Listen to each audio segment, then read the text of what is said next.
हमारा मुल्क इस वक्त बहुत ज़्यादा जो सबसे बड़ी चीज़ से सफ़र कर रहा है वो यही ये थिंकिंग का जो एक फुकदान है या प्लेटफॉर्म है वो एग्जिस्ट करता है। और ये जो काम इपरी कर रहा है ये मेरे ख्याल से this is beyond just the economic and the law piece that you were talking about, Ambassador Saab, but it is actually triggering an overall culture of research and development, a realization and importance of it. And OGDC coming through is a testament of how the corporates now started recognizing this as a mainstay, and we must support these kind of endeavors. ENP sector के अंदर technology का role बहुत ज़्यादा important हो गया और बहुत तेज़ी से इमर्ज कर रहा है। मेरा ये ख्याल है कि हम पाकिस्तान में अभी भी बहुत पीछे हैं वहाँ पर। तो I think we have to up the game and work with people like yourself to figure out कि कहाँ हम AI को यूज़ कर सकते हैं। And with doctor Anil Salman heading up the government's national AI policy, I think we can resort on his expertise to see how ENP sector के अंदर AI can play a major role and improve our efficiency.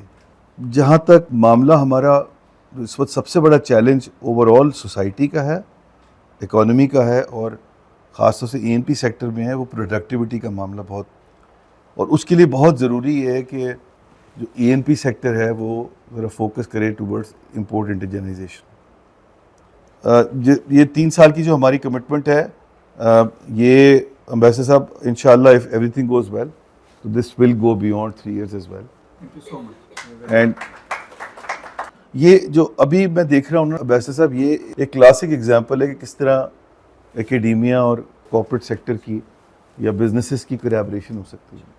If BOP can support it, I now have another forum which is called Pakistan banks association.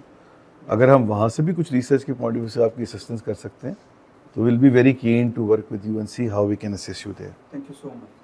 We have to move away from the whole idea of the consumption driven economy to now investment driven economy with the key focus on import indigenization and export oriented industries. जो ENP sector के अंदर 2-3 बड़े challenges हैं। एक तो ये कि हमारा कोई एक्सक्लूसिव रेगुलेटर एग्जिस्ट नहीं करता।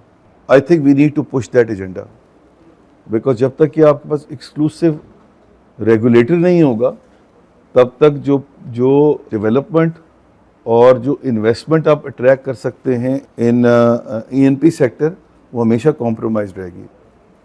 हमें डाइवर्सिफाई भी करना है, और जो आज there is an extent to which we can explore the what is underground, we can go in the sea as well, we can look at shale also, but then on simultaneously we have to also look at the diversification of what other things we can explore. हमारी बहुत ambition है कि हम mining sector में और major role play करें।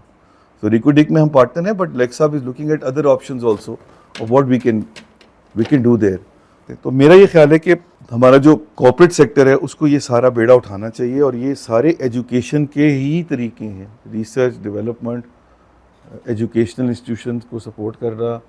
ये जो अभी कॉन्फ्रेंसेस हो रही हैं, हम हर कॉन्फ्रेंस सपोर्ट करते हैं, हम हर फेस्टिवल सपोर्ट करते हैं, बिकॉज वी बिलीव के यहाँ से भी कुछ आइडियाज़ बहुत अच्छे आते हैं, आउट ऑफ द बॉक्स चीज़ें आती हैं, और एक सोसाइटी की ओवरऑल डेवलपमेंट होती है। तो मेरे लिए तो आज बहुत ही खुशी का दिन है कि ये आज हम यहाँ बैठे हुए हैं, एंड ये जो हमारा स्ट्रेटेजिक अलायंस हुआ है, this will I am hoping will go a very long way in terms of motivating other corporates also to come forth and start supporting think tanks like IPRI. Thank you once again, Ambassador Sir, for giving us this opportunity. बहुत शुक्रिया।